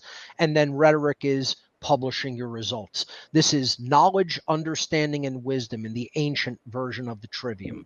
Wisdom means right action. It's doing the right thing with what you have come to know and to understand how things work. That's the third part of the initiatory process of learn how to think. The fourth is live in the present moment. This means don't live in the past, don't live in the future, don't dwell on the past because it's gone and you're never going to get any past moments back, and don't live in perpetual anxiety over the future. But what it also means is pay attention. Learn how to control the thoughts of the mind and quiet them so you can bring in new data. Because if this is always full and chattering and there's no space in the mind, nothing new can come in to teach oneself. You cannot be taught if the mind is just rampaging all the time with its chatter. The internal dialogue has to be taught to be tamed. It doesn't mean you completely and utterly devastate all thought and there's silence permanently. No, that's not what meditative techniques try to teach you to do. They teach you how to calm the chatter of the mind, calm the internal dialogue, such that when new information is speaking, you're able to pay full present moment attention to the new data that's coming in. That's the fourth step. The fifth step is activate the physical body, because you're going to need it in the probable coming physical kinetic activity that we're going to probably be experiencing in the not too distant future, either during a collapse situation or a situation of kinetic warfare, which is looking very probable. It's looking like less than conjecture now, as it used to, and looking more like a discrete possibility. So take care of your physical health, take care of your mental health. If at all possible, pay even attention to your emotional health, as difficult as that can be to do in these challenging times. All of the aspects of health are critically important and should be paid close attention to, because you will need to be in a healthy state to survive what's coming and to prosper in the future. So those are the initiatic processes that can really help anybody, whether they're a religionist, whether they're a flat earther, or whether they're just an average person. And they can even help people who have garnered a decent amount of understanding about how the laws, the behavioral laws of our reality function and the unfortunate condition that we find humanity in at this time. It can help everybody. It's not for a select elite groups of people. It's for every human being, that entire initiatory process. I speak about it a lot in my work at What on Earth is Happening. You could find some more about it there. Well That's said. great. Yeah. Lewis, do you want to take the floor for a second here? Do we have more questions for Mark before we go to? I wanted to bring up that Cass Sunstein paper, but Why don't you go ahead and first. bring that up? I Okay. just know, like, my biggest, like, I don't even have beef with people. Like, I don't care what people think either. They can do whatever the hell they want. But when it comes to the work that we do, I don't like being associated with people that are polluting this. And Right. that's one of my biggest pet peeves. Like, yeah, I don't care what people believe in. They can believe in Santa Claus. They can believe in, giant aliens that are going to come and save us. But in the end, I just want the real work not to be polluted. And that bothers me a lot, because I'm going to get associated with that. Just like Q, like, people think that, we talk about this stuff. Oh, you must like Q and Trump. No, I don't. I don't even believe in government. And then that's the kind of things that we have to work through, that just to explain these people, and they just write you off immediately. So it's hard. See, you're free to associate who you wish to associate with. They're free to associate who they wish to associate with. I don't try to force association. They do try to force association. And that's, again, the nature of the Psyop. The nature of the Psyop isn't really even about the shape of the planet. The nature of the Psyop is about forcing association with this movement, with the freedom community. It's like you said about Trump, like people who believe in Q and Trump and all of that, and are political in every aspect of their makeup. And then, like, I'll walk out in public, and because I look like a masculine guy, people be like, you must be a Trump supporter. I'm like, I don't want anything to do with that megalomaniac. You know what I mean? I'm not, I don't believe in politics. I'm going to go out and vote for a master. I don't need a master. I have mastery over myself. I don't need someone else governing me. I don't want anybody to set laws, because the creator has already done that. And no man, woman, or group of people will ever set any laws that trump the laws of the creator of the universe. The end. Those are the only laws anybody needs to live under. Problem is that they don't know them, because they're so ignorant, and they're worried about the shape of a planet instead of the actual laws of God. What do you think's more important? The shape of a planet, or the laws of the creator that govern human behavior? And whether we're in alignment with morality or not. And if we're out of alignment with it, we're slaves. And if we're in alignment with it, we're free. You don't think that's a little bit more important? Just a tiny sliver more important than what these people are trying to push on other people? That's what blows my mind, is what the intelligence sorcerers can actually get human beings to believe is important. And they know how easily swayed. That when you hear what Sean's going to bring up about Sunstein's paper, it's amazing. These people know exactly where they have humanity. They know exactly how tight of a grip they have on the human mind. Absolutely. Yeah. It's like it's an occult mockery. I mean, it's straight up mockery. Yes. Yeah. So everybody that is watching can see, I'm sharing a screen here. This is a paper published for Harvard University Law School, University of Chicago Law School, and it's titled Conspiracy Theories, written by Cass R. Sunstein, University of Chicago Law School, and Adrian Vermeule from Harvard University, Harvard Law School. And this paper can be found, you can download it for free at ssrn.com/abstract equals 1084585. So that's for the listeners. They can write it down with a pen. Okay. Those of you that aren't watching. So, okay, written in 08. All right. This is the abstract. I'm just going to read the abstract here. It's just one paragraph. Okay. Many millions of people hold conspiracy theories. They believe that Powerful people have worked together in order to withhold the truth about some important practice or some terrible event. A recent example is the belief, widespread in some parts of the world, that the attacks of 9/11 were carried out not by Al Qaeda, but by Israel or the United States. So that's their problem. That's what they're trying to fix, right? So anyway, they're framing it. Okay, so back to the words here. Those who subscribe to conspiracy theories may create serious risks, including risks of violence, and the existence of such theories raises significant challenges for policy and law. The first challenge is to understand the mechanisms by which conspiracy theories prosper. The second challenge is to understand how such theories might be undermined. Such theories typically spread as a result of Identifiable. identifiable cognitive blunders. Right there. Cognitive blunder on my part right there reading. So, operating in conjunction with informational and reputational influences. A distinctive feature of conspiracy theories is their self-sealing quality. That's very important. Conspiracy theorists are not likely to be persuaded by an attempt to dispel their theories. They may even characterize that very attempt as further proof of the conspiracy, because those who hold conspiracy theories typically suffer from a crippled epistemology, which Mark brought up earlier, in accordance with which it is rational to hold such theories. The best response consists in cognitive infiltration of extremist groups. Yep.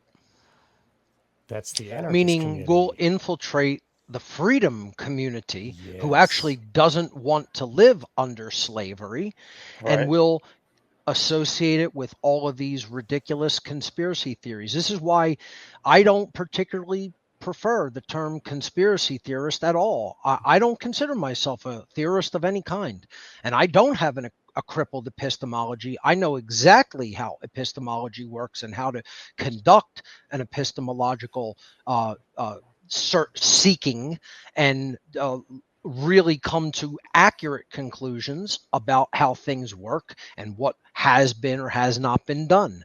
I don't consider myself a conspiracy theorist at all. I call myself a whistleblower. I'm a whistleblower of the occult world and how it works and operates in all of the institutions of our society. But yeah, Sunstein is talking about how he and the intelligence agencies really understand people's crippled epistemology, that they do not know how to arrive at knowledge at all. They just have out of control dogmatic belief systems. And that's why people believe in nonsensical conspiracy theories such as, the earth is flat and they're hiding, that from us. They're hiding a lot of much more important things from us, like how natural law works. And people not knowing that leads them directly into slavery. People, even if, it were true that they're hiding the shape of the planet from us, that's not going to put us into slavery, because believing whatever you want about the shape of a planet isn't immoral. Not understanding how rights work, what rights are, what violations of rights actually are, is immoral. You're going to be led into, in that level of ignorance, you're going to be led to do or condone all kinds of immoral things. And that's what's going to make human beings completely enslaved. That's right. Right. Right. So they're infiltrating the people that believe the truth of the globe and the heliocentric model, and they're breaking that apart. And like in the words of if the listeners read this themselves, they'll talk about deconstructing the uh, the basic elements of knowledge within the minds of these people. So they make you question their their intent. What they say in this paper is that in order to save the government, save the United States, they need to dispel people who believe in these conspiracy theories from believing such things. And so they're going to give them, they're going to cognitively infiltrate, and they're going to make them question the reality of that conspiracy. So in the reality that they're questioning is that the earth is like, I mean, it's one of the most obvious things that's provable. And they convince us that, or they convince those that are duped that they can't believe their own eyes, that Right. the moon has its own light, gravity doesn't exist, and then when you ask a flat earther, well, what, and they try to explain to you about something getting pulled to the floor, and I say, well, what pulls it to the floor? What's the force? Right? And Right. they just, "Ah!"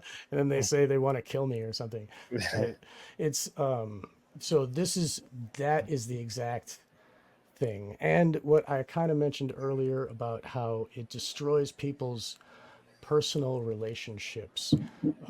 I had a gentleman who wrote a book about being down the rabbit holes and being a conspiracy theorist.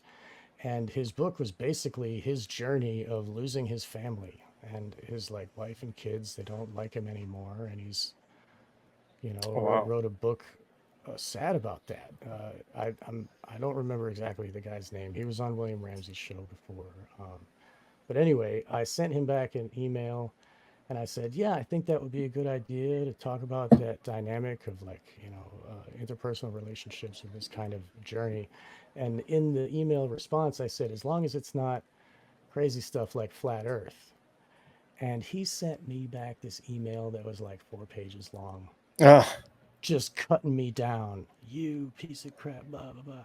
And oh. I'm thinking in my mind, okay, so that's how he treats people. That's why his family left. That's why his family, yes, exactly. And this cognitive infiltration has done that to this poor individual. He's alone now. And he writes a book and he's going to go on some podcasts and he thinks he's going to find, a fulfilling life in that. But his children, they think he's crazy. They captured a lot of people in the freedom community, a lot, which is terrible. Very sad. It's like a cult came along and just swooped all these people away. That's what happened. They went with the cult. Yeah. And even if we're looking at conspiracies, it works the opposite of top-down compartmentalized conspiracies, pyramid conspiracies work. The few at the top know what's going on. Everyone else kind of down the line just follows orders, but not millions of people in on it. Like, I get to these like balloon launches on YouTube and there's flat earthers on there saying, this guy has like 100,000 followers at the most, he's in on it, and that, if there was millions of people in on it, we'd have whistleblowers, some space agencies saying, yeah, I used to launch rockets and it's just a cover, man. Space is fake and Earth is flat. Our job is really just to hide the shape of the Earth.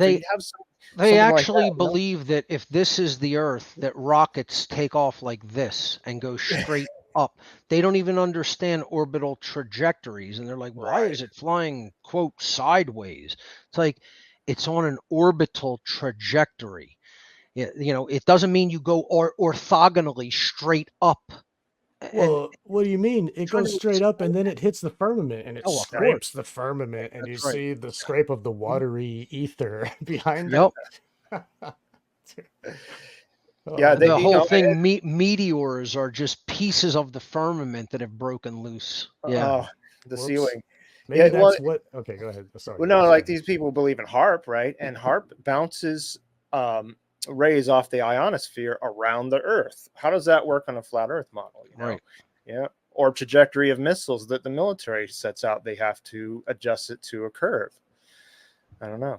Well, missiles and nuclear bombs are fake too. Oh, that's right. Imagine not believing or not understanding that down is toward the center of the Earth, anywhere on the Earth. And you hear this model that a plane would have to continuously point its nose downward to be, to follow the curvature of the Earth, not even understanding size, scale.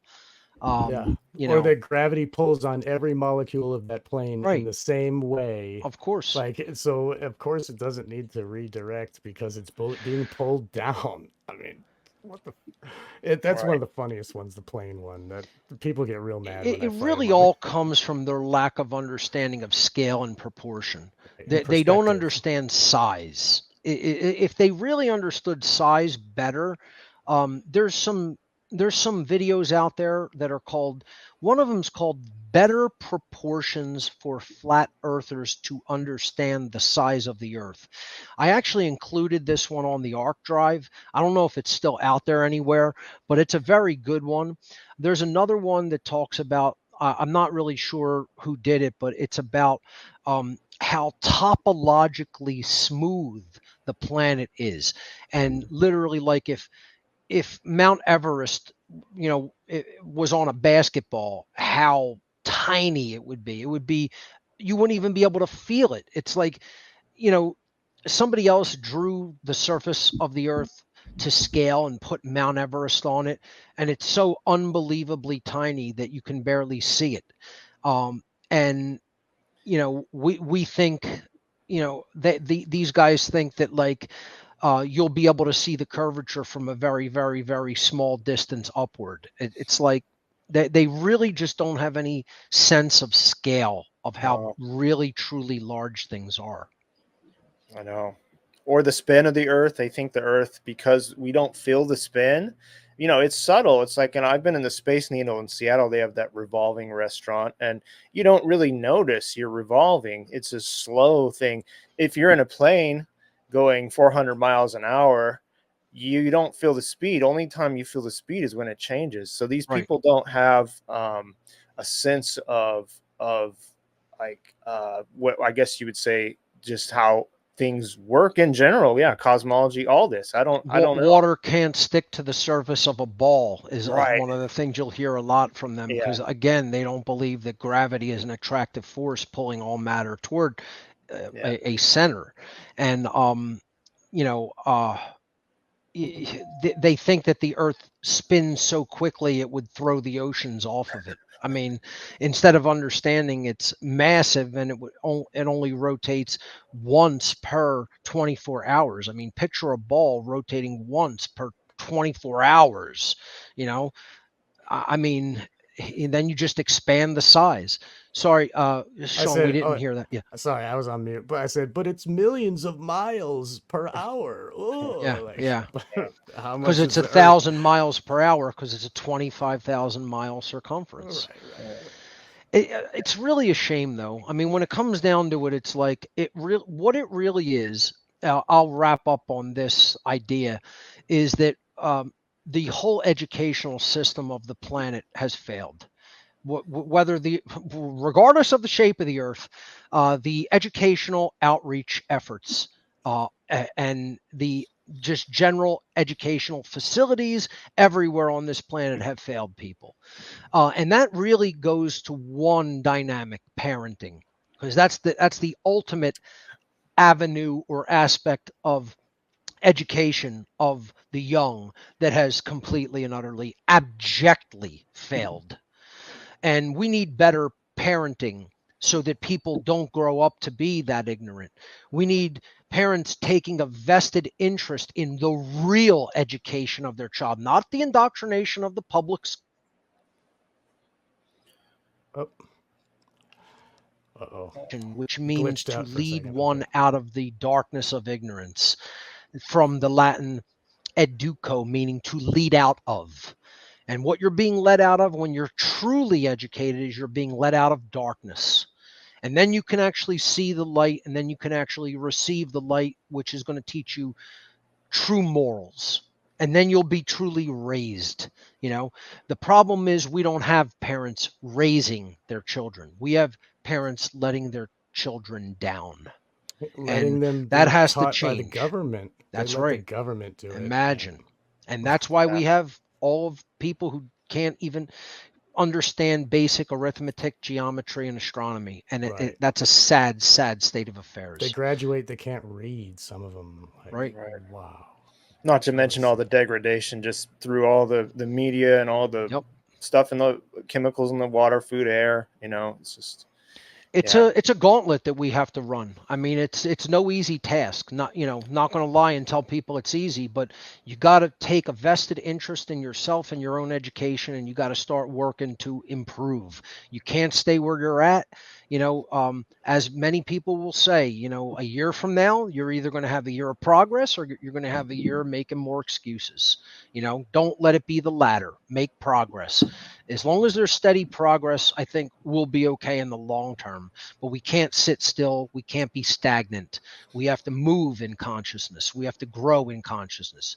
And that involves setting our ego to the side when it comes to dogmatic belief systems and really employing the true truth discovery methodology of the trivium and truly learning objective morality and natural law. When we do those things, there'll be no stopping humanity. That's right. And hopefully that'll be the case at some distant point in the future. And Hope the so. care for others. Like right now, no matter how, like, we are sick of flat Earth. Like, but we're still doing this here for all of you that need to hear it. It's very important.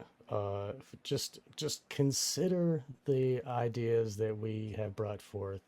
Please let information into your brain. Please learn. We love you and we want you to come to the truth. This is, we're not trying to beat down anybody. We want No.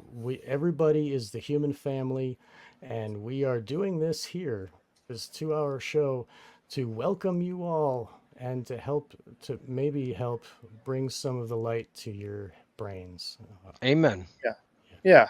And there's probably a lot of people that are on the fence. They don't really, want to be on either side. And I just hope to, lend a little help to these people that can just kind of see, because most of the people that are talking like us are mainstream normies who believe in the system and believe in all the different, organized society. We're not those people. We're trying to speak from within this. And, Right. Yeah. It's a Reality very good is point. complicated. Okay. It's not one way. It's not simple, right? It's you have to understand there's nuances to things, right? When it comes to natural law, it's an absolute because that's the force that governs behavioral dynamics. But when it comes to these people's understanding of things, they're operating from a very simplistic, overly simplified worldview. And what people have to understand is that's where religions come out of, because they don't push you to think deeper. They don't push you to think in a more complex way.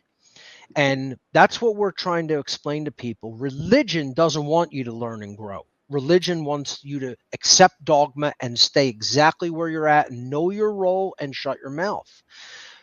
Real understanding wants you to grow. It wants you to move. It doesn't want you to stay exactly where you're at. It wants you to evolve and move forward. And that's our hope for humanity. It's not to push a religion onto somebody. It's to encourage them to think for themselves outside the box that has been created for them.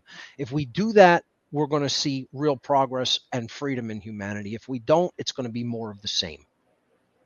That was perfectly said, Mark. Thank you so I think much. that's a good place to end it right there. All right. That's right. Yeah. Thank you for joining us on Chant Absolutely. It Down and Wake the Dead. And we hope that there will be future shows, conversations in the future. I'm very, we're very thankful that you blessed us with your time and attention, Mark. Yeah. Thank you, Mark. Again. Gentlemen, thank you so much. Pleasure to be here. Great interview. And I'll see you guys soon. All right. Thank you, Mark. Bye-bye. Take care.